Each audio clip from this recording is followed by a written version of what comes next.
Welcome back again to Recap Kickback. It's me, your host, Chappell, back for another episode of Recap Kickback, the podcast where we talk about whatever we want to talk about, whether it's black entertainment, news, media, whatever we're watching on TV, and whatever's happening in our world that we care about. And with me, per usual, my co-host here on Recap Kickback, it's Mari. Mari, welcome back.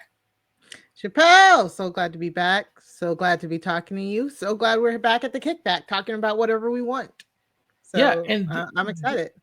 This week, our big topic is going to be the new hit Bravo show called King's Court, starring Carlos Boozer, Titus O'Neil, aka Thaddeus, and Tyson Beckford, the world's first male supermodel. So we're gonna have a lot to talk about. We're gonna discuss those first 3 episodes and what they, how we perceive those episodes, what we thought, and then hopefully we'll get everybody's feedback in our comment section here on our YouTube page, youtube.com/@recapkickback for all of the people who want to watch this on YouTube, or you can make sure you subscribe to the podcast, recapkickback.com/subscribe, so that you can keep up with all the Recap Kickback content. Okay, that's for the housekeeping. Yes. Mari, what's been going on in your neck of the woods?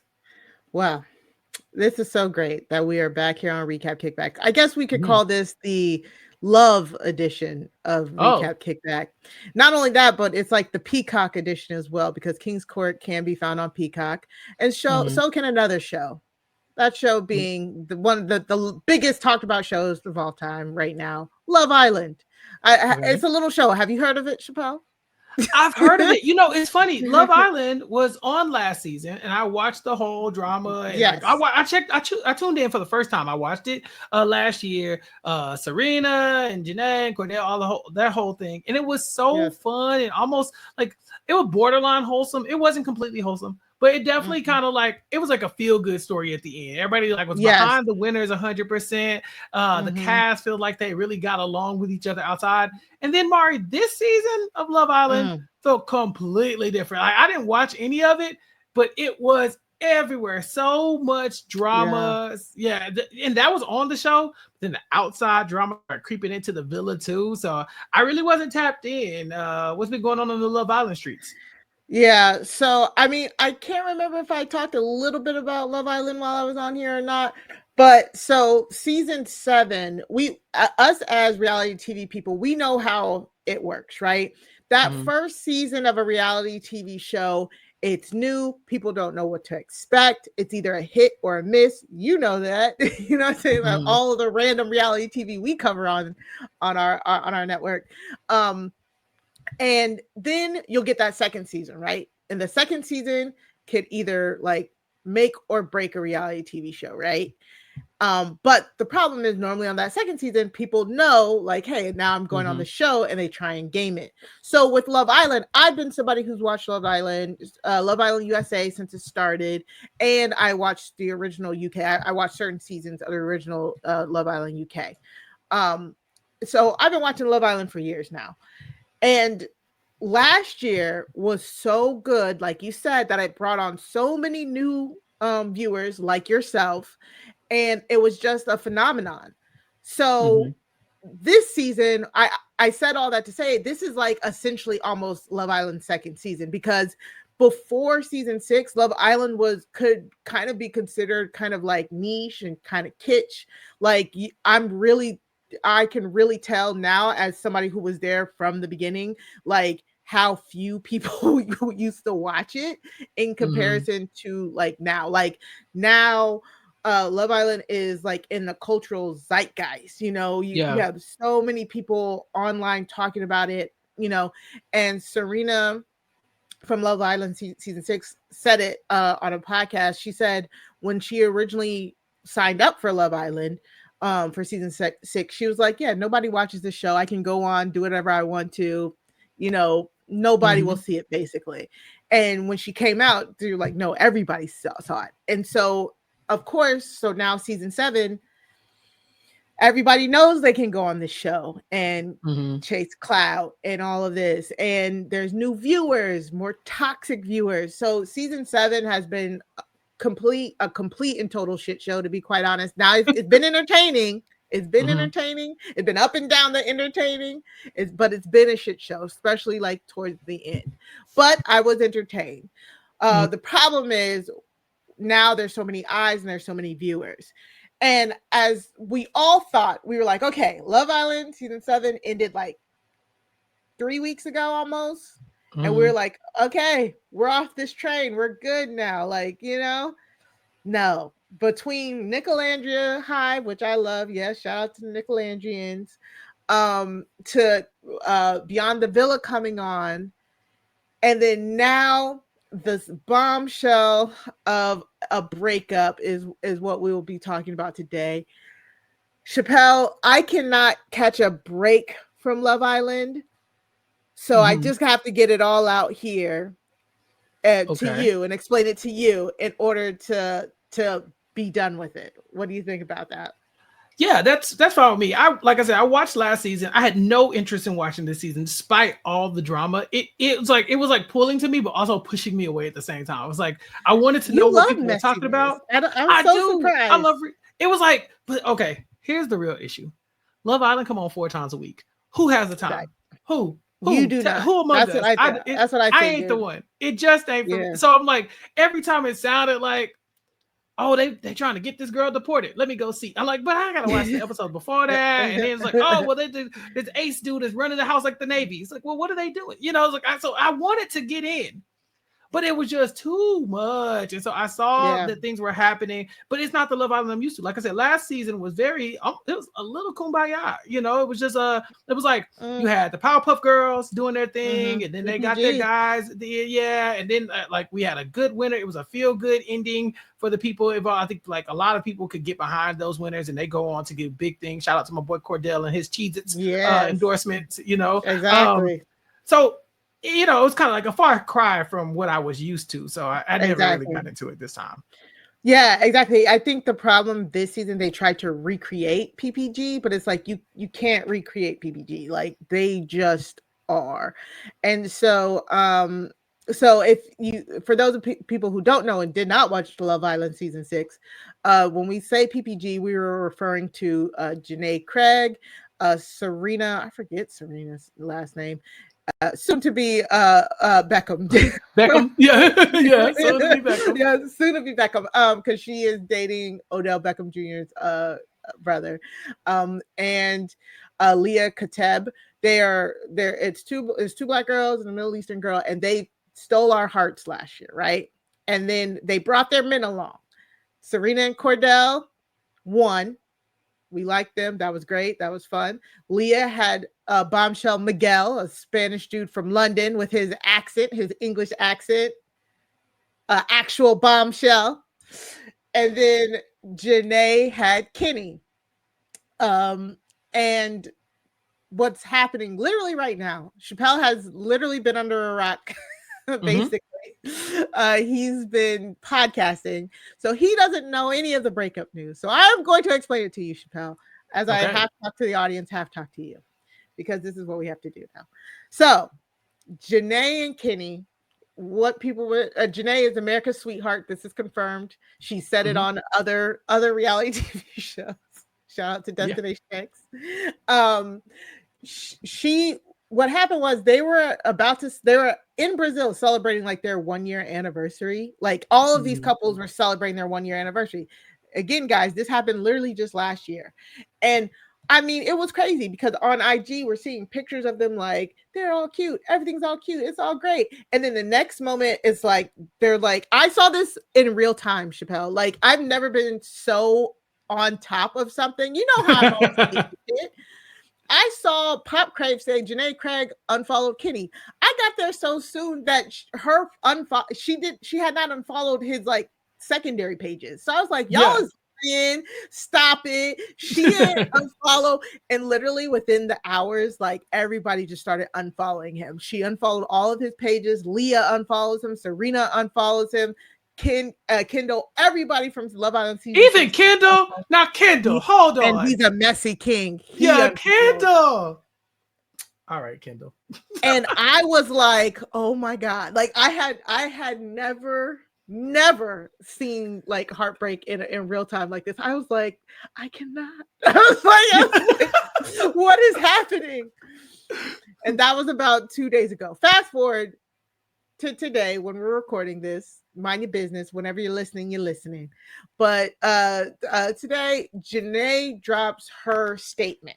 Okay, let me read it to you verbatim. Okay. Right, because this is what started this. Mind you, my phone was off for 2 hours, so I came back to. Yeah, I was like, oh my gosh. So JaNa puts out a statement that says, "Hi, my loves. Thank you." Before I get into this, people were literally like combing through her likes on TikTok. Mm-hmm. They were recording the likes, and it was all her likes were kind of insinuating that he was cheating. So we were all like, was he cheating? Was this? But we were like, it had to be something crazy because literally less than 24 hours, they were hugged up, kissing at David somebody's birthday, right? Yeah. So her statement says, "Hi, my loves. Thank you for all your love and support. It means the world to me. As you know, Kenny and I are no longer together. Please know that I have seen all the breakup theories and none have matched up to how terrible, disgusting, and disappointing it truly is. Discovering that someone you loved isn't who you thought they were, and that the relationship you thought you were building hasn't been genuine since day one has been truly devastating. Thank you for respecting my privacy, and please know as a child of God, I will always be okay." First of all, none of us are, let me be very clear. None of us, not one person who's heard this news is respecting your privacy. JaNa, let it go. We want to be in your business right now because I have so many questions. And Mari, I think you know what one of my questions is. What does do to make these niggas so mad? You know, like, you don't know how many TikToks I said using that exact sound. Niggas so mad because and the the speculation has been rampant because it's like, what is so bad that even other Islanders on exactly. So Kenny's statement says, "The past few days have been incredibly difficult. I've been quietly sitting with a lot of emotions and doing my best to process everything privately. Breakups are never easy, especially in the public eye. Sometimes, despite how deeply you care for someone, you come to the hard truth that the relationship was not something that could last long term. I'll always be grateful for the time we shared and the memories we created. I released this chapter with no ill will, only a hope that JaNa's path forward brings her nothing but happiness." Okay. What the thoughts on that statement before Well, it's a very generic, like I talked to my publicist and what they told me to say, like very, just it doesn't tell us anything. And to me, like he's making it sound like, well, that chapter's over and now I'm moving on to something else. But it's crazy because like you said, they were just together. It wasn't like, they were at home in the privacy of their home and they had this breakup. It seems like something happened that triggered all of this.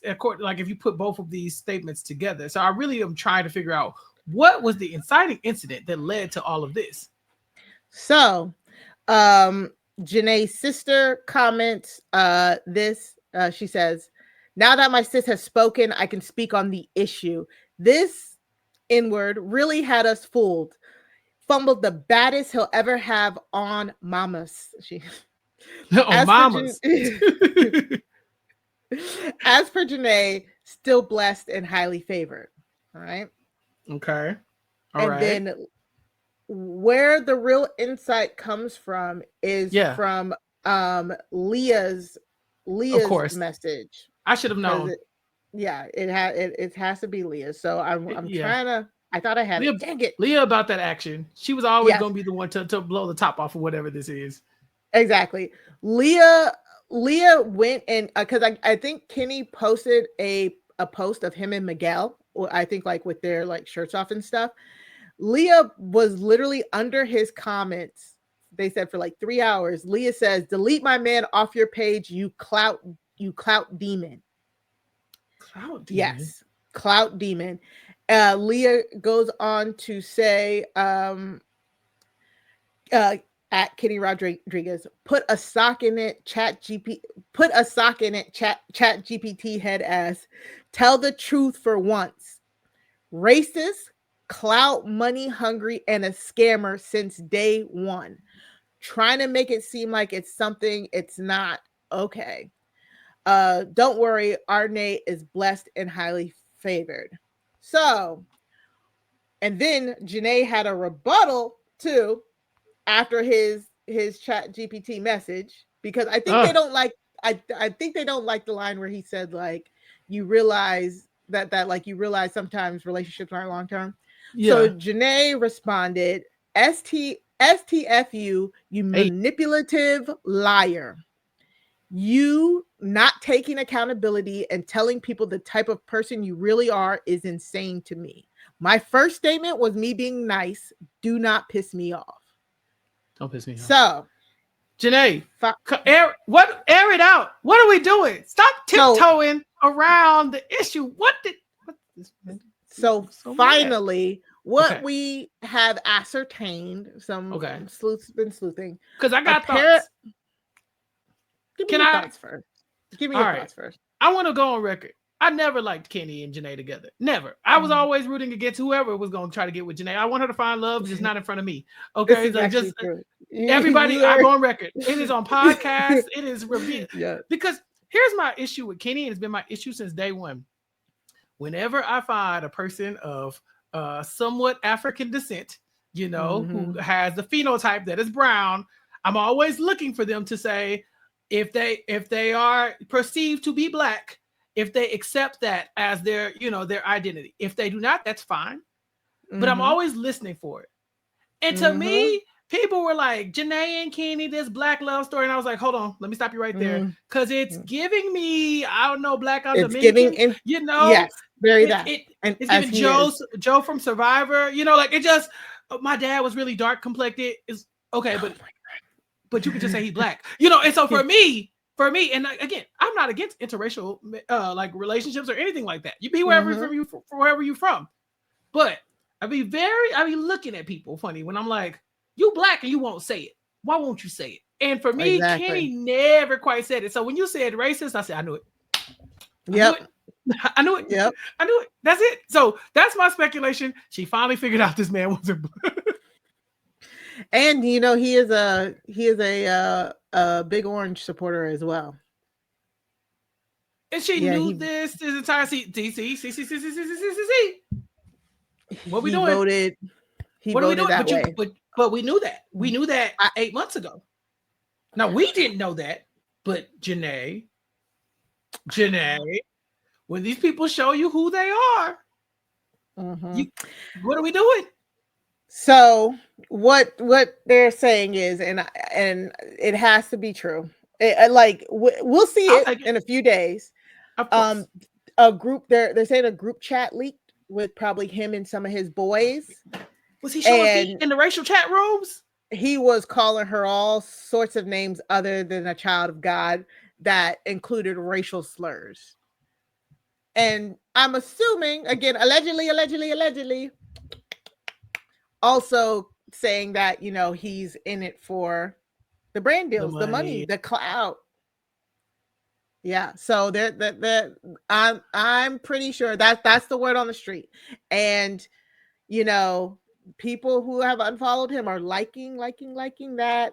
And it makes sense, like racial slurs. That will get you, like, Raising Cane's has dropped them from, like, they're not showing the commercial with the both of them in it. Like, brands are starting to unfollow him. Ariana Madix, the show host, unfollowed him. Like, that's what'll do it. You know what I'm saying? Yeah. That's what'll make you lose brands. Somebody cheating. That's not it. Yeah, that's people cheat all the time. People cheat all the time. This, I think there's some very despicable things that he said in that chat, and those screenshots. Somebody's gonna make hundreds of thousands of dollars off of them screenshots. I can bet. TMZ waiting. If y'all ain't doing for nothing else, Yeah, get TMZ, bro. I would be in the trenches trying to get these. This is the most important thing that ever happened to me, and I have no interest in anything that happened to these people the moment they left that villa. I have not thought about them. I have not followed none of their careers except JaNa. Whenever she on something, I've been watching. I watched Destination X. I was there, but aside from that, I ain't cared nothing about these people's relationships. Now I'm gonna lose sleep waiting on. I'm gonna lose sleep waiting on the results of this. I need to know. I just never trusted Kenny. I didn't like that he was able to pop up so late and then get in this like intense, loving relationship with JaNa as well. You know, JaNa had been she had been trying to make it work with a couple of the guys prior to that. Exactly. And then to me, it really did feel like she was like, I gotta settle down with somebody or I'm gonna get kicked off the show. And so she found Kenny. They liked each other. It did feel like he really wasn't even feeling her that. I remember seeing her crying like, Kenny, you know, like I'm trying to make this work. I think he kind of got tied up with some of the bombshells at the villa, at the what is it? Casa Amor. I think some of that kind of seeped into it. So I always was looking at him crazy, but I just love that I am on record that I've never, the feeling that you feel when people start seeing people the way that you see them and you was right all along. We up, y'all. We up. Well, I'm gonna text Nicole from Black by Reality and be like, see, I told y'all, niggas. Can you respect our privacy right now? People are breathing. People are dying, Kim. People are dying, Kim. Look, I knew it. Yeah, you know it's bad when Kendall unfollow you. That's when I knew it was like, oh, exactly. Did you kill somebody? And he was like one of the last ones to do so as well. So he was always gonna be the last one to do something. It's Kendall.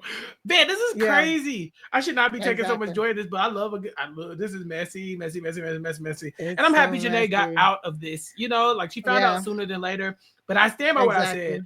You knew how this man voted.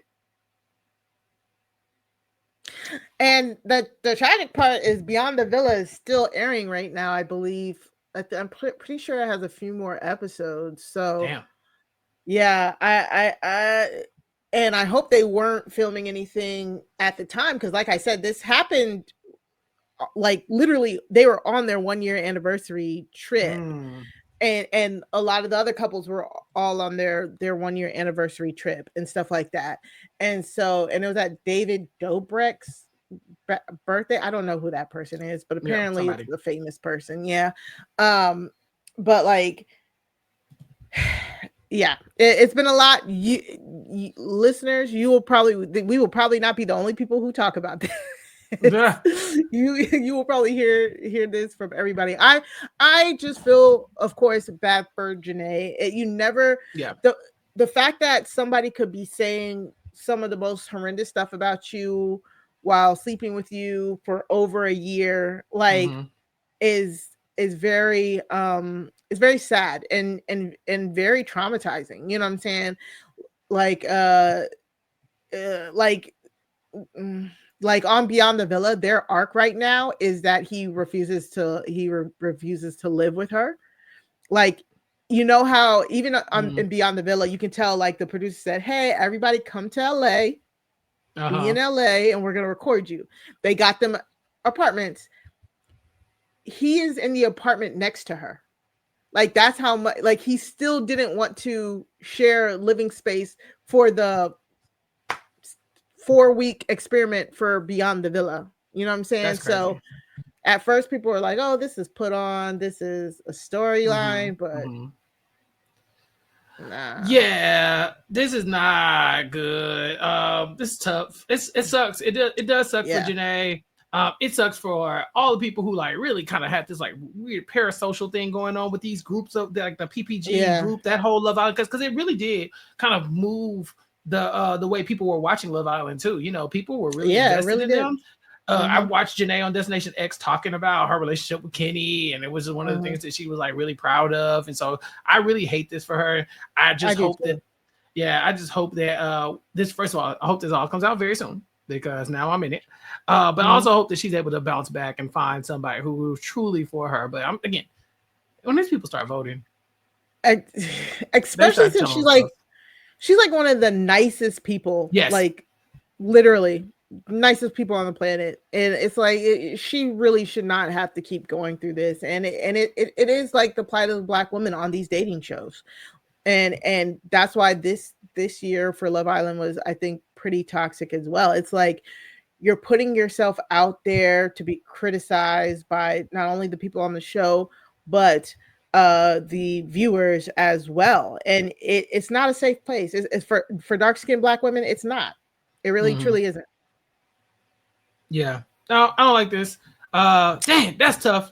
Well, we will be diving into the more of that. I'm sure people will be tuning in for whatever updates we have in the future, Mari. So make sure you keep your ear to the street and keep us posted on anything else that might come from this, because I definitely want to know. And I hopefully JaNa is doing well. But Kenny, I'm glad that you will not know peace for a long time. Truly, biggest storm coming for him, that's for sure. Yeah, that's tough. I'm about to start texting people. I knew it. Anyway, so anything else from the Love Island streets before we get into our recap of the first 3 episodes of King's Court? I mean, there are rumors that are very, very much unconfirmed, but there are rumors that the winners of Love Island season 7, Brian and Amaya, have broken up. Yeah.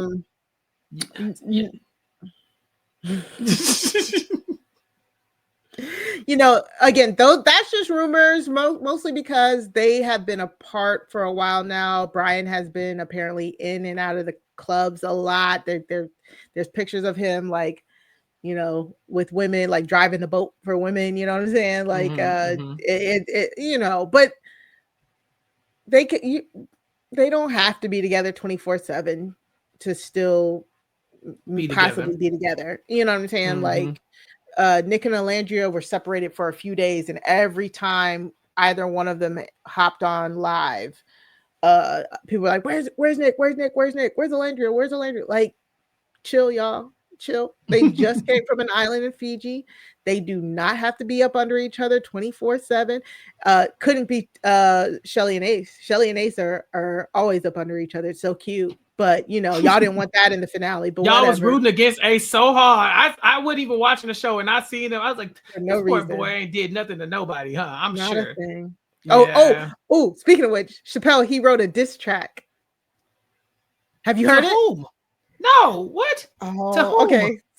Damn it, Chappell. All right. Who was he dissing? Let me grab it. He was his haters, basically. Not for the haters. Well, we gotta play it here on the podcast. now we gotta play it. Yeah, we do. Yeah. All right. Yeah. Put it in the private chat. I will. At that, because it's hot fire, because he's spitting them bars. Is that what was going on? I need your opinion on this. As the resident music head, I would like your unfiltered thoughts. This is a live reaction, y'all. Live reaction of Chappell listening to. Okay, Mari, we got it. Let's do this. The real one. This is the real video. Ace's diss track to America? Question mark. Yeah. I'm dropping 100 bands, I'm dropping it. Me and mine stay out the way, but yeah, we clocking shit. We love all the hate, cause now the pockets is squatting bricks. I don't care for the gossip and the feedback. When it was face to face in the villa, they all creep back. We outside and peep that. Opinions, you can keep that. Everybody was talking to the front, yeah, I need that. I'm on time and riding around with the seat back. Greasy ass fingers in the comments, it's time to squeeze back. The hype jokes is mad funny, y'all can keep that. Joke is, I stack my money, now y'all can't reach that. Hating on the next man, nah, I can't be that. No, I got my reason for things, you can believe that. 24 hours in a day, but y'all ain't see that. So I'm the ringleader, huh? Okay, yeah, I'll be that. This is the president of the program, now I'm locked in. I'm Mr. Triple Debbie Dog, can be boxed in. I'm from around the corner with dudes getting socked in. Hey, but hit this, I couldn't piss off a goddamn Happy Meal. Wish it when it came to this shit. I'm Bradley Bill, just did a Hollywood ass show. Now it's back to real. Goofy. Goofy? Stop playing with that man. I don't know, Mari. He kind of got us together. He got us together. I ain't gonna lie to you. Yeah. I seen the hype jokes. I seen him calling him the ringleader. He ran it like the Navy, like I said. I don't know, man. I feel like he got us together. I wasn't one of the people he was aiming at, but I'll accept that. That wasn't bad. Yeah. Wasn't me. Right. I was Team Shalace till they walked off my screen. So, so I actually I liked it. I liked his bars, but you know me, I'm like Gen Z and them just running away from the beat. Just it irks my spirit. You know, it was very DaBaby coded, so I had to like. You know, I had to tell my body, we're okay. We're in a safe space. You know what I'm saying? Like, they gonna get out of that, they gonna get out of the pocket every time because they want to, because that's their thing. Exactly. And I'm just like, come back to the pocket. It's okay. It's safe. That's why we created the pocket, because it was good. It was good and safe. It's fine. It's fine. That's the way that's his style is great. I like the bars. I thought he had some really funny lines in there too. When he dropped it, people were definitely talking about it. So Love Island season 7, the gift that keeps on giving, apparently. Yeah, no, I can't hate on him. You know, when he talks about the height jokes and he said, well, my money stacked so tall you can't reach that. I said, now what? This man said, I'm short, but my money tall. What's up? All right, well, argue that. And people check that they said that jacket that he was just wearing in that video is like a couple hundred bands by itself. Yeah. See, yeah. I don't know. They say he got money. Like, yeah. They said he from TikTok before he went in. He got money. I saw a clip of his house, like his home, and it was like it looked like a playhouse, but it was like kind of like young millennial style, but it was you could tell it was expensive, you know. So yeah, that's our Love Island segment of the podcast. This was great. I'm so happy that finally Love Island gave me something, because all summer I've been seeing people talk about it. I don't have no interest in it, but now I'm in. And so hopefully we will have some updates for next time we come back. And that's not even his you know, he was a rapper going in. So it did make me listen to another few of his songs. You so black. Okay.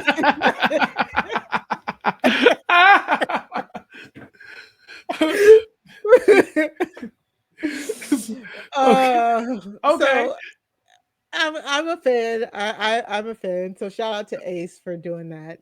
That was great. Right. No, this was great. Again, thoughts and prayers to JaNa. Also, Kenny, good luck with whatever you got going on. I never was a fan. Stand on that. All right, y'all. We will be right back after this to talk about King's Court on Bravo. So if you haven't checked that out, make sure you go check it out, or just listen to us talk about the cast, the premise of the show, and what we thought about episodes 1 through 3 right after this. All right, we're back. We're back from the break I just made up. Now, Mari, we had a couple options for this week to talk about, but you know, King's Court has actually been on our radar for a long time. We mentioned it on Recap Kickback months ago when we were talking about things that were upcoming. And so I looked it up. We were 3 episodes in. I decided to go onto Peacock and check it out. And, you know, I think that, like you said, this is a very love-centric episode. I think the love dating shows are front of mind. You know, we're talking about flavor of love on Recap Kickback. So it just fits we talk about this in our Black Bachelors. Yes, exactly. I definitely have to say that I found this so fun, very refreshing, and it really does piggyback off the Love Island of it all. I don't know if you probably haven't seen the TikTok, but there's this creator on TikTok where she's like, if Love Island was full of 35 plus, and it's so funny. She does the whole thing, and basically King's Court is 35 plus Love Island. It's not exactly Love Island, but like it is what happens when you put actual mature women in a mansion, and it gets catty. It still fights. It's so good. Like I really enjoyed this, especially as somebody like me. I watch a lot of the love shows, so I come at it looking by like comparing it. I watched The Bachelor, Bachelor in Paradise, like I said, Love Island, just all of the I watched Paradise Hotel back in the day. Like I will watch if there's a reality show about love on there, you know, I will more than likely check it out. Flavor of Love, Rock of Love, all the stuff that you've been talking about over the weeks. So I came at this like this is something very interesting to me. And I really like this concept. Yeah, it's like the Golden Bachelor, but for in a weird way for Love Island. That's how I felt. Yeah. But it's like it's not obviously not as old as the Golden Bachelor, but I do think there is something to say about allowing some of these shows to exist for older, you know, people. I think that exactly. With Love Island and with Big Brother, you know, I know it's not a love show, but a lot of love and be going on Big Brother. Yeah. But you know, for a lot of these dating shows, you're between the age of 19 and 28. And that's really what they have going on. So you deal with a lot of the same issues like immaturity, people who are like, I'm just starting my career. I don't know what I want to be when I grow up. I'm trying to figure things out. I want to grow with you, blah, blah, blah. These people showed up here fully formed. They know what they want. They know what they don't want. And they still are single. And so they have to figure out a way to navigate all the wants, the don't wants, the red flags and all that kind of stuff, but more established as adults to where these decisions matter, right? They're not talking about like random BS kind of qualities. A lot of them are talking about, will you be good with my kids? How many divorces have you had? A lot more mature conversations than what we're used to. And so I thought this was very interesting, Mari. I did too. I think I like the concept of the 3 bachelors. Like we've seen this concept in different varying forms. I think of Joe Millionaire for Richer or for Poorer, which came on about 3 years ago, which actually has a link to this in itself. This show in itself is a spinoff of Queen's Court, which is on Bravo and Peacock, which featured last year. It featured Lisa Ray, K. Michelle, and Delicious from Flavor of Love. Yes, as the queens who, when they were looking for dates. This also is reminiscent of like your Fuckboy Island that was on HBO. Again, 3 women, a whole bunch of men. Correct me if I'm wrong. MILF Manor. It's a little MILF Manor. It's a little MILF Manor, you know, where you got these older people dating. I definitely could see that. Yes. But here, what I really liked, it was, like we said, the age appropriateness. So we have Tyson Beckford, like you said, the first and arguably only the greatest male supermodel. I can't name another one. I can't name another one. Exactly. Who's like 53. We have perfect. Yeah. We have Carlos Boozer, who is a 2-time NBA champion, I believe, and an Olympic gold medalist. And then finally, you know, the reason why I had to tune in. Thaddeus Bullard, aka Titus O'Neil, your brother. My frat brother. Yeah. Shout out to dog. Who is a WWE tag team champion. Like in that 3rd episode, when they said he's the first ever 24/7 champion, I was like, I was like, that's not that it was a joke title. It was a real title, but it was not a serious one.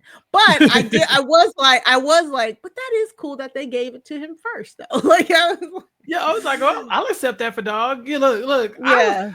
I definitely came here because my frat brother's on here. I was like, let me see if he holding it down. Mark, I totally agree with what you're saying about the 3 different bachelors being on here because. And maybe this is the Love Islandification of this show, because I think if you weren't for like the 3 PPGs last year with the 3 guys, you know, like I feel like that's still the same type of vibe where Peacock's like, oh yeah, more of that. People like to see people dating, but they also like to see the camaraderie and kind of like some of like the way that these people interact when they are like pitted against, you know, each other or like against like on different sides of these arguments. So like you have these 3 men who who are there to find love, but they're also competing for love and then supporting each other in finding love at the same exact time. So we'll see there'll be moments where one person likes somebody, the next person likes that person, or one person isn't paying attention to somebody. And so the other guy will say, hey, you should probably pay attention to her. I think she likes you, and they can uplift each other and we can get those dynamics, but then we could also get the competitive, I'm looking for the love of my life kind of vibes that you get from a typical dating show. And so that really stood out to me. Exactly. And I love it because each one of them brings something so unique to the table. Totally different. Mm-hmm. Totally different. And it's so much better than like a Bachelor format, because as somebody who's been watching The Bachelor since I was like 12, like with The Bachelor, The Bachelorette, the lead is everything. The main Bachelor, Bachelorette, they're everything. And if they are boring, if they are not entertaining, if they are somebody you do not connect with, then the season just is not good for you. And, everybody can't connect to everybody. So that happens a lot where I'm just like, oh, I'm not even going to watch this season of The Bachelor because I don't care about Colton. You know what I'm saying? Shout out to Colton. I did like, but like, so the fact that we have 3 leads, if there is one that is slacking or something, the other 2 are still there, and I just love the 3 of them. So Tyson definitely comes off as the bad boy, playboy, like player. He's able to compartmentalize, getting to know multiple girls. This is feels like it's in his wheelhouse. I was like, Tyson, okay. Yeah. This is tough. It's tough, y'all, because Tyson is like, I'm an older gentleman. I got, I think he got kids. He's like, I've lived a lot of life. He talks about it a little bit. Said he wants more. He wants more kids, but like he's like, but the one thing about me that I'm not changing anytime soon is that I'm flirty. He's like a large part of being a supermodel was being able to use your charm to get you far. And he's like, and I do that. And in this situation, we're supposed to be dating these women. And so I'm going to use my charm, every chance I get. And at first, because we haven't really talked about the formatting, but at first they bring in a batch of women. They're actually going to bring in these women in different batches. There's 21 women total, but they're bringing them in waves, basically. And if somehow you survive like the first initial, you end up moving in the house. It's a whole thing. It's a mess. But I love it. In the first batch, his type of mingling is perfect. He has these 2 women with his eyes on it. He works the room. He lands on 2. They're both fine being 1 of 2 because they figure, okay, at best I gotta beat each other. Like I gotta beat you, you gotta beat me. Right. He takes them on a ridiculous date. They go skydiving on their first most day. Ridiculous date. I would never in my entire life. Never. I ain't jumping out that plane for nobody. And so so they jump out of a plane, which is, of course, an incredible bonding experience, especially if it's something that you're afraid of heights or you've always wanted to do it or whatever. And you think these 3 people are probably locked in. I feel bad for the next group of women to come in. But no. Tyson said, no, what are you talking about? And he completely shifts. He completely shifts his attention to the next group of women and almost leaves the other 2 high and dry. And then he does it again in episode 3. It's so good. Like Tyson could, it's almost like I wonder if he would have been like just The Bachelor, but they were he's like made for reality TV. He's made for reality TV. He's so good. He is so hilarious, and he's doing these things, but it also doesn't come off weird or creepy. You know what I'm saying? Like it's just so funny. He's just so good. He truly is. And again, all of these women, I was like, thank you. Like I think the youngest person was 33. 33, I think, yeah. Yeah, and if we're talking about Tyson, I don't know if you want to go one by one and talk about each lead, but Tyson, one of the 2 girls that Tyson does end up connecting with in that first batch of girls is a girl named Brookel. And immediately I saw Brookel and I was like, you look familiar. I think I know you. I think I clocked your T, Brookel. And sure enough, I do my little Googles, my side Googles, and sure enough, she was in Joe Millionaire for Richer or Poorer. So, she was. So she is not. A stranger to this type of dating show where you have two leads and you are fighting for one of them. Yes, Brickell, 33. I think she was the youngest one. But how she ends up acting, you'd be like, girl, have you never done this before? Maybe it was because she did get eliminated in the first episode of Joe Millionaire, for richer or for poorer. She just was, she was clearly not the type of those two men. So seeing her here, she's a model. They confirmed that her and Tyson did kind of like exchange some cute little DMs. He slid. Yeah. And I was definitely ready for her to like run the table, but she we split. Yeah. So she talk about it. Let's talk about once those new batch of girls came in and Tyson was paying more attention to them, she basically bowed out of the competition. She quit because she was like, which all these women keep saying, I don't ever chase a man. I want a man to chase me. Do you know what show this is? What show this is? You're supposed to be vying. You are vying for them. Yeah. I understand that might not be what you're used to, but this is what you signed up for. Like this is what you signed up for. Like and I feel like I had to scream that every episode as each woman said something ridiculous, as if they're not on a dating show trying to date three men. Yeah, I think okay. So Brickell does walk out. She's one of two women that end up quitting within the first 2 episodes. But I think it's because these women, in theory, thought, okay, I will come on here, I will make the connection. But you vie against these people. But I think that first day of just comfort that they had, where they had Tyson's attention, it felt normal, it felt natural. They're like, okay, this is not bad. And then they said, we bring it in a new batch. I think they thought like they would integrate them slowly or something like that. Or maybe he would take time for them and take time for them. No. Tyson is like a dog with a bone. Like he goes that way or whatever. A new bone comes in, he goes that way. And she just wasn't able to handle it. So when they're saying, I'm not used to chasing, I'm used to being chased back at least, it's because he's not even pretending to keep them in the mix. It's like, I've dated y'all, stand over there. Let me go do this. I'll be back. And I kind of have to watch and seething. And then I think it's another thing with being an adult and just being so sure of yourself and having the ego or pride to be like, nah, you're not going to make me look like I'm thirsty or trying to be a pick me or whatever the case may be on TV. Absolutely not. I'd rather take my hand and nail it to the wall before I let somebody make a fool out of me on TV. Are you crazy? Exactly.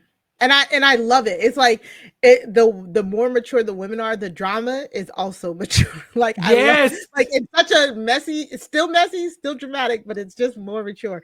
And I love it. And so let's get to let me talk about the format real quick. I love this.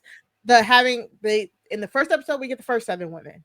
In the second episode, we get another 7 women. Yes. In the third episode, we get 4 women. And I was very confused because the host does say when they come into that first meetup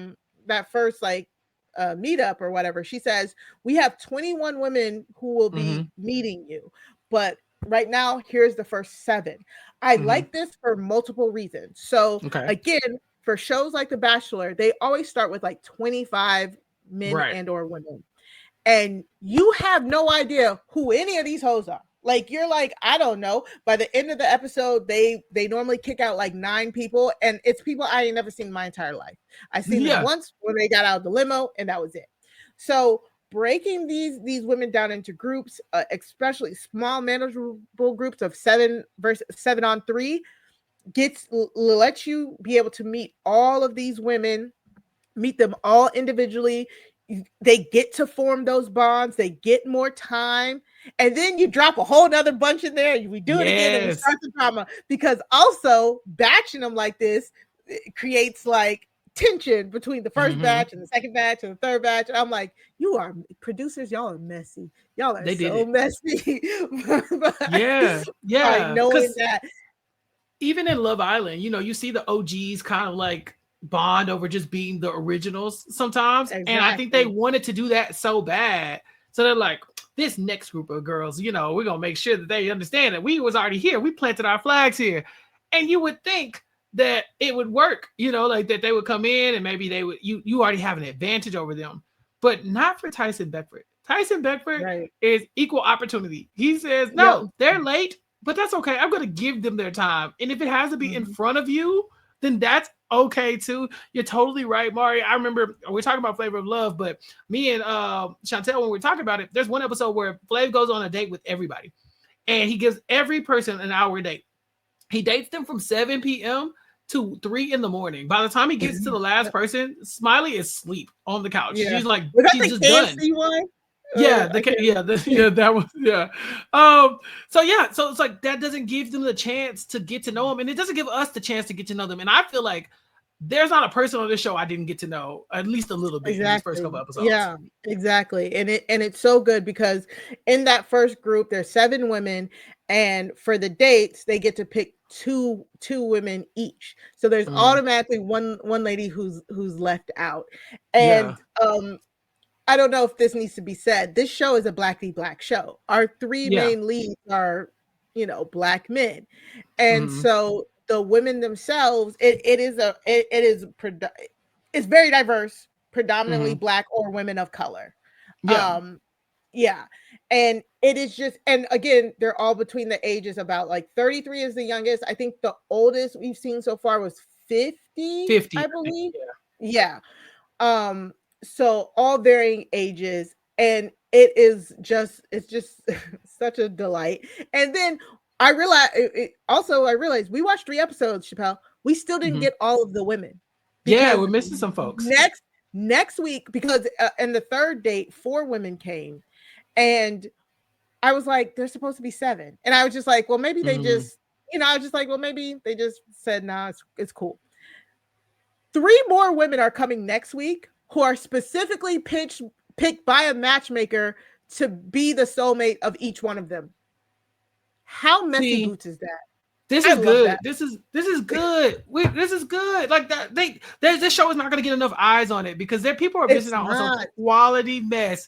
The other cool thing I love about this is because these are all public figures. This is not The Bachelor, where this is like a relative unknown or a former contestant where you look them up and they're like, oh, I work in sales. Like, no, these are high profile rich men who you could Google. And because you can Google them, people are doing their research, Mari.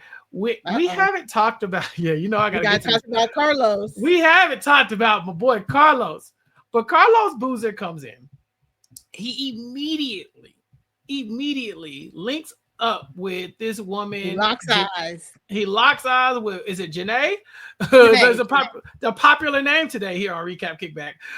So he locks eyes with JaNa, and from there it seems like he only has eyes for her. Now, don't get me wrong, he's inviting other women to dates and giving them a chance to get to know him, but every time they're in the room together, it's just like the magnetism between the two of them to where he is so drawn to her that everybody else is kind of left out to dry. And one woman is not okay with that. Her name is Roxy. She will feel like kind of pushed to the side. She's like, why did you ask me to stay? Lexi, I'm sorry. Yeah. Why did you ask me to stay? Why did you ask me to date if you don't really want me here? You're keeping me here, but you're not giving me any attention. So what's the point? And so instead of going and having that conversation with him like a grown-up, she let some of her insecurities take over. And she started to be a little messy too. This lady goes to the other women in the house and kind of like loudly talks about Carlos in front of JaNa. Like, ooh, child, I heard I did my research and he's not faithful. I heard that infidelity ruined his first marriage and all this other stuff right in front of JaNa. And on top of that, you would think in any other show, these were younger women, JaNa would probably confront her. Like, what are you trying to do? No. JaNa goes to Carlos and she's like, tell me about your past. I heard there was like some cheating. He talks about it and she goes, oh, that's cool. I understand that because, it's this Lexi girl just saying that all these horrible things about you. I just wanted to make sure they were true. And Carlos like, really? So she just completely flipped the script. It was so subtle. Get this woman in the Big Brother house, Mari. Yeah, immediately, right? And Carlos himself is kind of funny to me because he's giving off like his first date. They go to like they do yoga. Yeah, they do yoga, goat yoga. And then he's talking about I will never close off my heart chakras. So like like Tyson is the bad boy. He is like the spiritual yoga one, spiritualist. maybe. Yeah. Yeah. And so when him and JaNa link up and JaNa tells him, he's immediately like, I don't understand why she's saying this to other people, but not me. That's so messy. And Lexi herself, she was on the chopping block in episode 1. And I think that's why she felt she felt so insecure because she's on the chopping block in episode 1. In episode 1, we find out she says she's like a rapper singer and that she has a show on Tubi, or she's been featured on Tubi before. So it almost got her sent home because Carlos was saying like, I wonder if she's here for love or she's just here for TV. And then immediately in this next episode, she's over here basically dogging him.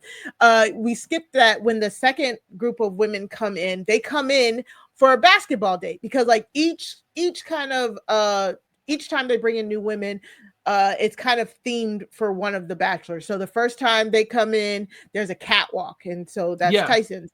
The second group comes in and it's like they're in a gym and they're doing like basically a NBA skills challenge. They have to dribble around cutouts of the men. They have to shoot a basketball. And at this mixer, Lexi is like, Carlos isn't even talking to me. If he does talk to the OGs, he's talking to JaNa. She's like, I don't understand. And she is really like stepping in it every 2 seconds because at one point she pulls Titus.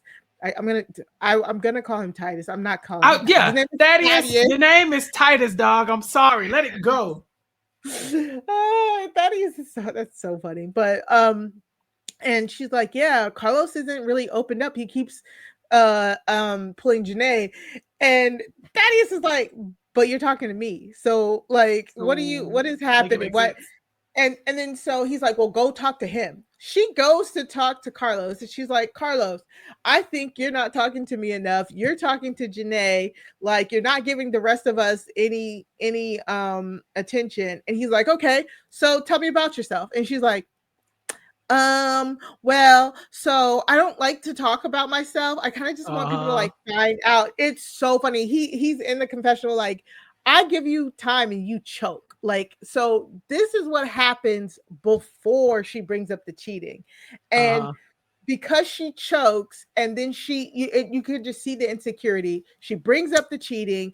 Carlos hears about it from JaNa, and then Carlos confronts her about it. And she's like, well, yeah, you were, I looked you up and there was infidelities in your marriage. She's like, but why didn't you bring that to me? He's like, you could have brought that to me. We could have had a tender moment connecting about it. He's like, that's not me anymore. Like, he's like, I made mistakes in my past, but that's not me. And we could have dealt with this. And he's like, but you decided to do that. And he's like, that's messy. That's a red flag. Yeah, and she basically gets the step in, right, Chappell? I mean, he just shakes her hand like, "Good day," like, "All right, you take care." Now she's not eliminated at that point. Honestly, eliminated. We only got one elimination ceremony because the first one was the first one was the one like you get the format of the show. The second time they basically canceled elimination because 2 people walked from the show. Yeah, and then by the episode 3, they're still bringing in people. They haven't even eliminated anybody else, so she's still there. Yeah. But I think she's running out of options because not only like the thing is she could go date whoever she wants. I thought she walked too. Did she walk too? Was she the other one who walked? She might have been the other one who walked. Raquel walked. And then Lexi walked. Yeah, they walked together basically. They was packed. Matter of fact, it was like a split screen of them packing. So it was like one packing on one side. Because as she's packing, as Lexi is packing, she's like, I'm gonna leave. They old and bald anyways. And she starts saying, like, what else did she say about Tyson? She talked to Tyson for a second. Oh, that was my favorite thing though. She went on her way out. She said, "They ghetto. This show is ghetto. Carlos is ghetto." I said, "Yes, ma'am."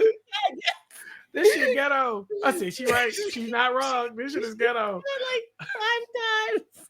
This shit is ghetto. Yes, is ghetto. that's oh what my God, she this is the said. ghetto. Like, yes. Carlos's history is ghetto. I was like, hey, no. That's how you go out. That's how you do it. So Mari, we characterize Tyson as the playboy kind of vibe. Carlos as like he's the lover boy, spiritual one. What would you say is is like Titus when it comes to like what his role is here? Because to me, if anybody was going to be the Bachelor, alone, he would be the most, like kind of like cookie cutter version of that. Where it's like he's not like all the women are gonna be jealous of me because I'm flirting with everybody like Tyson. He doesn't immediately latch on to one single person like Carlos does. Respectful. Mm-hmm. Yeah, he's like in the middle where he's like he's playing the field obviously, but he's still open-minded to finding people, and it's not coming off the same way like Tyson or Carlos is. So what would you say? What would you say your experience was watching Titus in this role since you know him from the WWE? Honestly, he is the jokester with the heart of gold. Like, we know he has like a permanent job in the WWE just because everybody loves him so much. He is WWE's like cultural ambassador, like for philanthropy. He's opened so many charities. He's talked about the school that he opened in Tampa, Florida. I believe it's called Lift School. It has his name on it. He is so involved in the community in Florida because Florida is like the base of like wrestling, like one of the bases of hubs of wrestling. And so he's worked with so many charities, so many foundations. Like when WWE needs to go represent at a foundation, he is literally the person they send because he is just that much of a great guy. Like, I love him to death. I'm so glad that he is on here. But he is the jokester.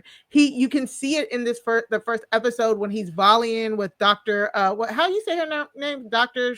Shawana. Yeah, Shawana. Yeah. Like he will pick at you. He wants you to go back and forth with him, like, because it's that WWE locker room. It's that I'm gonna make some jokes. I want you to make jokes.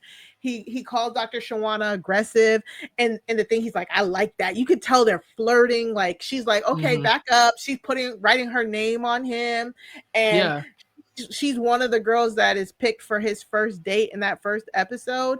And she completely, it goes from a 2-on-1 date to just, it might as well have been a 1-on-1 because that girl, I don't even remember her name, Jasmine, she went home. Like, that's how she went home. She was the only person eliminated. Like, no, Jenny went home. Oh yeah, Jenny too. Jenny went home. Yeah, she went home. Jasmine wasn't eliminated. Jenny was the one. Yeah, Jenny and Jasmine were both eliminated. That's what it was. Yeah, they're both eliminated. Yeah. Shawana definitely got the better of her in that day. It was not even close. It wasn't even close. It's like, if you love The Bachelor and you love 2-on-1 dates, this was that. Like, Dr. Shawana was like, all right, she was pulling him whenever he was sitting down. She was like, all right, come and talk to me when you're done with them and stuff like that. And it was such an instant. I thought it was an instant connection. I thought they were doing really good until later. Like, so Titus was calling her aggressive, but he was saying it like in a loving way. Yeah, like positive. Yes, positive. Yeah, not derogatory. But complimentary. Complimentary. Yeah. But she was like, it started to weigh on her. So she pulls him aside, I believe in episode 2, and she's like, hey, Titus, like, I just want you to know, as a Black woman, like, you using the word aggressive, there's a type of stigma that comes with that. And because I know Titus, I knew it. Titus, Thaddeus, whatever. Because I know him, Titus. I was like, I know exactly how he's gonna respond, and he did not let me down at all. He immediately, like, he had his sunglasses off. Yeah, there you go. Score 1 for the bros. He took his sunglasses off. He looked her in his eye. They were both tearing up. He's like, I am so deeply sorry, and he didn't even like say like I didn't mean it like that or anything like that. He's like, I am so sorry for making you feel that way. He's like, that is just, I don't want you to feel that way. I do, as a Black man, I do not want to further that perception. Like, it was such a tender moment, and you could tell like they both were tearing up, and I'm like, yes, come on, y'all. But unfortunately, however, because like she can say, Dr. Shawana can say that it was because he was calling her aggressive that is the reason she like started to back off. But like you said, though she was a part of the OG women, them OG women got real used to just it being them and them only having to deal with one or two other girls. When that second group of girls came in and after they had that talk, she was not trying as hard. And she was slipping back, but she was like, oh, I don't want to be aggressive. And then by the third episode, she's like, he's not making time for me, so why should I make time for him? Like, Dr. Shawana, he told you verbatim that the reason that he really liked you was because you were being so he went from aggressive to assertive. He liked how assertive you were. He liked that you were pulling him. He liked that you were showing him that you were for him. And for her to step back, I was just like, girl, what are you doing? Do what brought you here. Yeah, she lost the plot.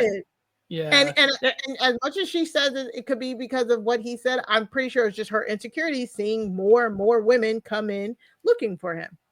Yeah, because we do get some bombshells dropped on the villa. One of the like batches and batches of bombshells. Yeah, and they come in looking good. I mean, like every time, like it was like you expect these men to be like, nope, I met you yesterday, and so I can't see you. Like it's been a day, y'all. It's been a day. A day.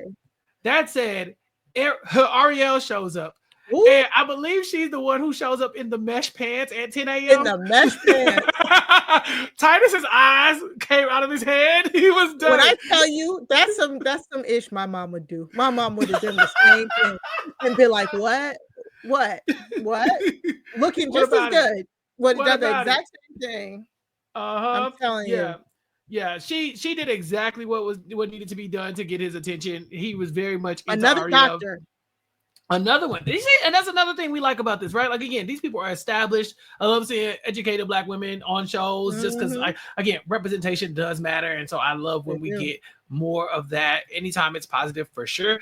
So, yeah, we get a few people and the women, they will take the hit. They move around a little bit. They mix and match. Shawana ends up going to Carlos and getting a date from Carlos. We actually don't see what their date looks like yet because I think that's kind of like the cliffhanger we're left on. They don't get to see those one-on-ones. Yeah, but so she moves around a little bit, but there's a couple other people who move around. Titus is, I guess Brianna is sent to Titus via Carlos. He says, hey, I think she likes you and you should check her out. So there's definitely a portion where they are moving around, but then there's also Liliana. And Liliana, she makes me laugh because early on, Tyson is like, oh yeah, you Mexican? I like Mexican. This is going to be good. This is great, which is crazy to say. But she has the moment where she outflanks Brickell. Brickell like was there, but she couldn't handle it. She was like, I gotta go. So Liliana is there, but she can't even handle Tyson moving around the way he is. So she just kind of like eases over into, was it Titus's crew? She moves over to the next crew very quickly. I think she goes over to Titus. I think she goes on a date with Titus, and Titus is the third date for the third batch of girls was for Titus. Titus comes in the ring. He does some wrestling moves. I was trying to see. I meant to look up the guys he was wrestling with. They didn't immediately look familiar to me, but he shows them what he does. It was such a great moment, and they have the new batch of women come out and make up their own like wrestling personas, which was really, really, really funny. That is fun. It was fun. And shout outs to the girl who almost completely busted her butt in those very high details. This lady came out in like a latex bodysuit with the mask on. She looked like a dominatrix. Yeah, there, like she rolls into the ring, like she had it down. She had it. She was, if you like old school Catwoman, like it was like, okay, we got it. She stands up. And when I tell you that first step got to wobbling, she was like, Bambi. I said, oh no. It turned into America's Next Top Model real quick up in this. Oh my God. that fall might have hurt her a little bit, not physically, but she is the only woman to not walk away with a date out of that group. I think that last group was really like there were some heavy hitters on that group, and she was gonna have an uphill battle anyway. Yeah, I'm trying to remember their names, but like Titus did connect with I think 2 of the women in those groups. Plus, Brianna was in the second group. She was the tall girl. She's the one who Carlos had suggested, and they kind of hit it off as well. And this is while they're hitting it off, this is when we get Dr. Shoshana saying that she was Shoshana was saying that Shawana. I don't want to mess this lady's name up. I'm really trying. I'm so sorry, girl. When she starts to walk back, so Titus, where Carlos has basically, he even tells JaNa at one point, "You're my top priority," and where Tyson is literally like boop boop bopping, just boop bopping. Titus, I think, has some solid picks. I think he has Dr. Ariel, the doctor of she just goes by Ariel. Yeah. But she's Miss Mesh Pants. She is a physical therapist, and she tells him that she does have a autistic son. Whose father is not in the picture, and she talks about like getting him education and stuff like that, and her and Titus can connect on that because he again works with a lot of schools. He works with a lot of kids with disabilities. And I love what he said. I work with a lot of kids with neurodivergent disabilities. I'm like, King, yes, you know what it is. And so like they really, really connected on that. So he has Ariel, Dr. Shawana, if she can hold it down, yeah. Hold it down. And then I think Bree is at the top here. Bree talks about how like men, she's so tall, men want like small dainty girls. And Titus does make an off-color joke where he puts his hand on her shoulder, and he's like, man, he's like, I've never been able to put my hand on a woman's shoulder like I'm about to put you in the game and stuff like that. He makes a joke, and you can tell he's joking. She's like, right, oh right. But he's still feeling her. So again, if you tell him, the sore spot for me, let him know.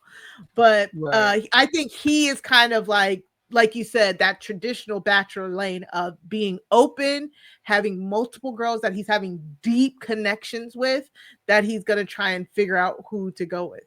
Not like Tyson. Yeah. In that third date, I think Tyson, he was a little liquored up. Oh, you think so?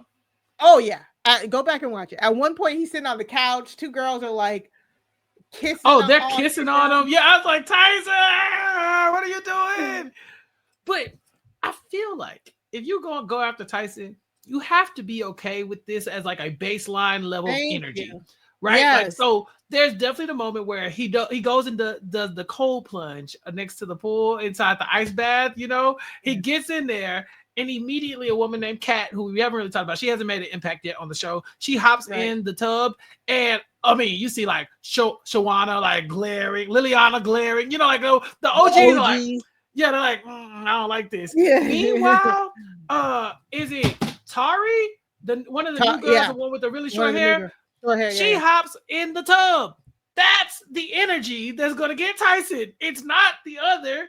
So if that's not for you, you got to start to stray. But Mari, if Tyson ain't for you, you really only fighting for Titus, because the connection between Carlos and JaNa, I'm sorry, I probably would have been talking to production. Like, what are we supposed to do?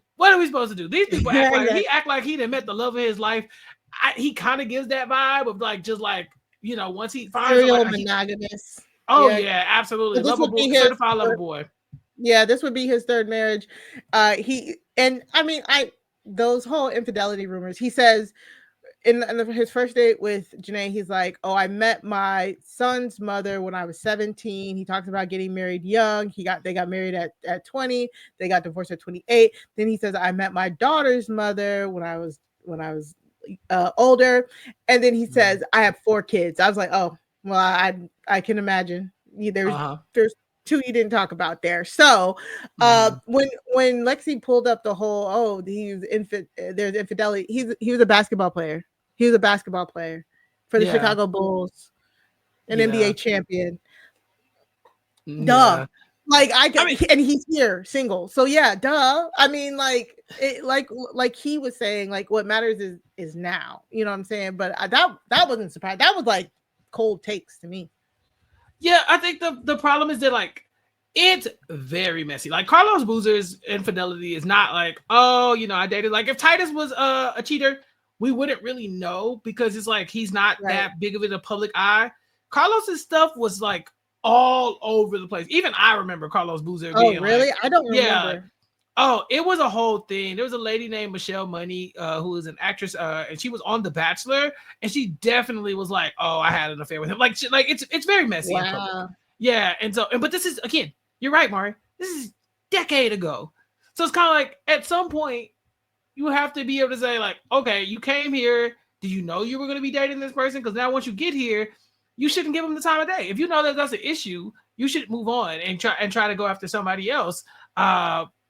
Because Carlos's stuff was thrown out there for everybody. Now, can he change? Can people change? Sure, maybe.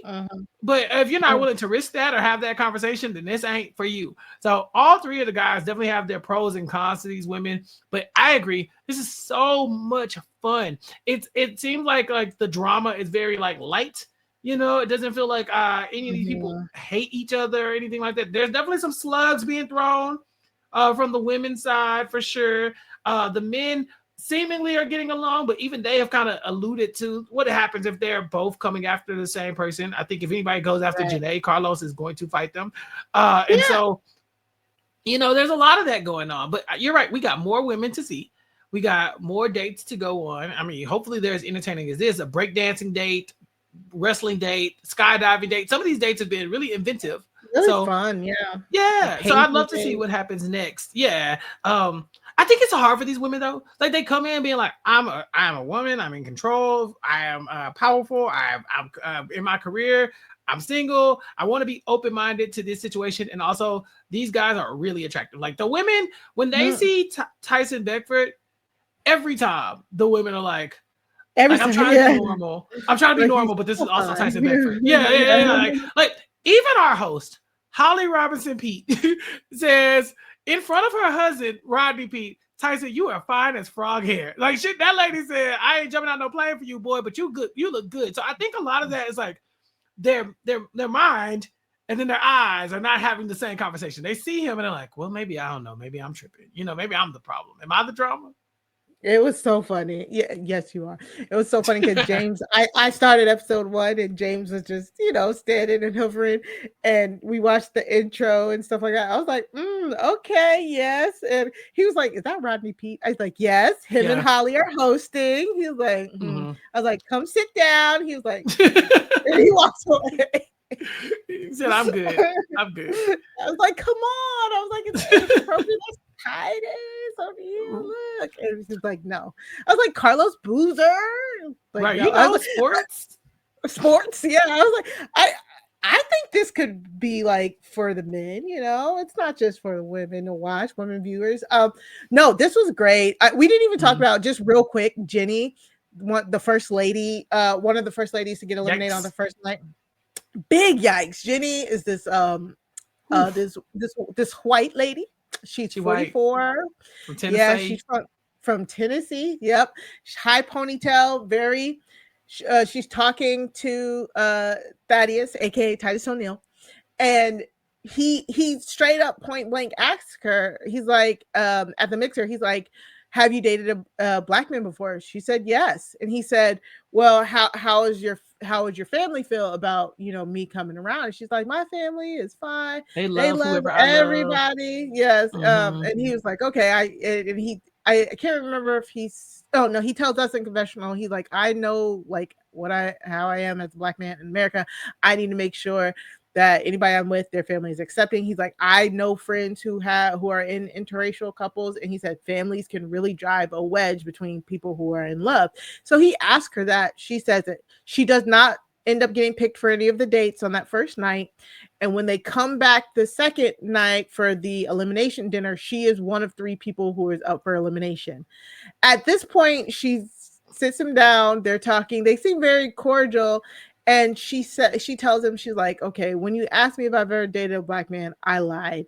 And I was just like, gooped. I was like, I knew you lied, but I didn't think you were gonna. I knew you lied. Is crazy. I definitely thought when she said she dated a black man, I was like, she looked like the type. Like that's what I was like. Nah, I didn't think so at all. I was like, interesting.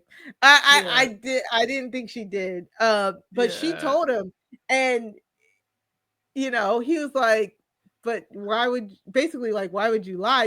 He's like, if it makes me think if you lied about this, then what else would you lie about? And she's like, I really said it.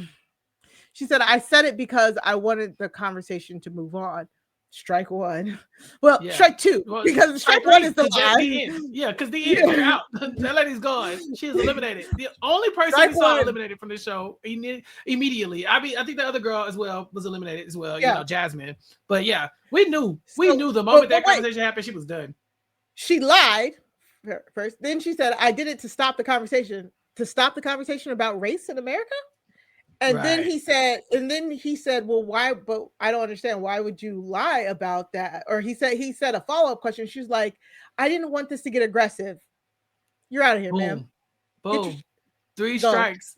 Pack your things. Get out of here. He was like, that was not aggressive. That was, a question. So this show was such a surprise. It's so good. I think I might have to, we're all in mourning right now from a Love Island couple, but I think more people need to be watching this. So I might have to put a TikTok out. It might get 6 views, but I might got to put a TikTok out because more people need to be watching King's Court. If you are into this type of reality TV love show and you're sitting there wondering, what would a reality TV love show be like if the daters were like in their early to mid 30s to 50s? This is it. This answers your question.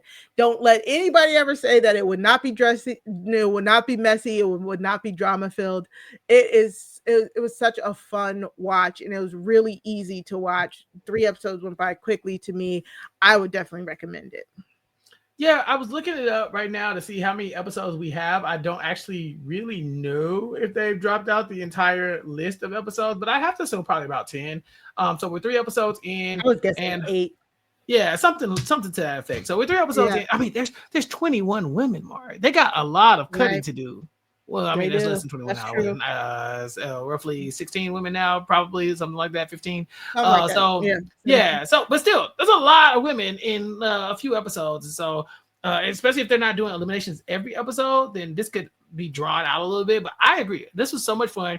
We had it on our radar. I'm happy we checked it out. And I definitely wouldn't mind maybe following up later on and saying, like, okay, what we thought about the whole series. Once it's over. I would love that.